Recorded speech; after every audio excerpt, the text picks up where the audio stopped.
আমরা আর কোনো অপশক্তির হাতে পড়তে চাই না। বাংলাদেশে মানুষ বহুদিন কষ্ট করেছে, এখন বাংলাদেশে মানুষ শান্তি চায়। শান্তি চায়, তারা অশান্তি দেশে দেখতে চায় না।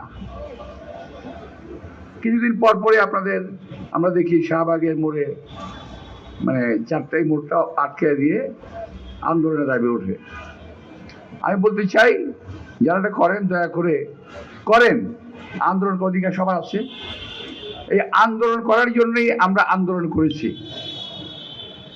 সুতরাং কিছু বন্ধ করতে চাই না, আমরা বন্ধ করার কথা বলবো না। আমরা বলবো শুধু এটুকুই যে এখানে অনেকগুলো হাসপাতাল আছে, বারলেম আছে, পিজি আছে, আরও পাশে হচ্ছে মেডিকেল হসপিটাল, একটাই যাওয়ার রাস্তা, তাই না? যদি কেউ রাস্তাটা বন্ধ হয়ে যায় সকলে কষ্ট করে। এখানে সবাই শপিং করতে আসে না, চিকিৎসা করতেও আসে, অনেকে ওষুধ দিতে আসে। এই আজ সুপারমার্কেটে কিন্তু অনেক ওষুধের দোকান আছে,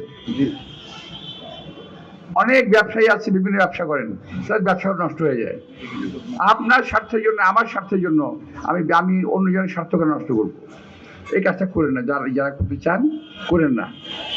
তো এটা শুরু করেছিল ইসেরা, প্রথম ওই যে কি নাম, গণজাগরণ মঞ্চ। এখন ওরা কোথায়? গণজাগরণ মঞ্চ আলাদা কোথায় এখন? এরা কিন্তু সব দেশের বাইরে গিয়ে দেশে 12টা বাজানোর জন্য যা করা দরকার করতেছে। এক সোশ্যাল মিডিয়ায়, ইউটিউবে বাংলাদেশ সম্পর্কে, বাংলাদেশের বিরুদ্ধে, বাংলাদেশের ভালো ভালো রাজনৈতিক দলের বিরুদ্ধে যা খুশি তাই বলতেছে। 17 বছর কষ্ট করেছি, সেই ভোটের জন্য কি আমরা 17 মিনিট কিংবা 17 ঘন্টা অপেক্ষা করতে পারবো না?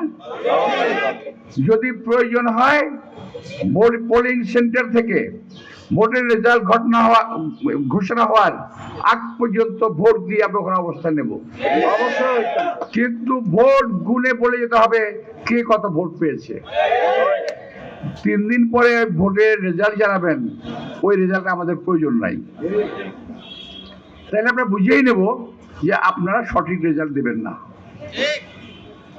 তো তাই আপনাদের অনুরোধ জানাবো, ভোট দেন, নিজের অধিকার প্রয়োগ করেন।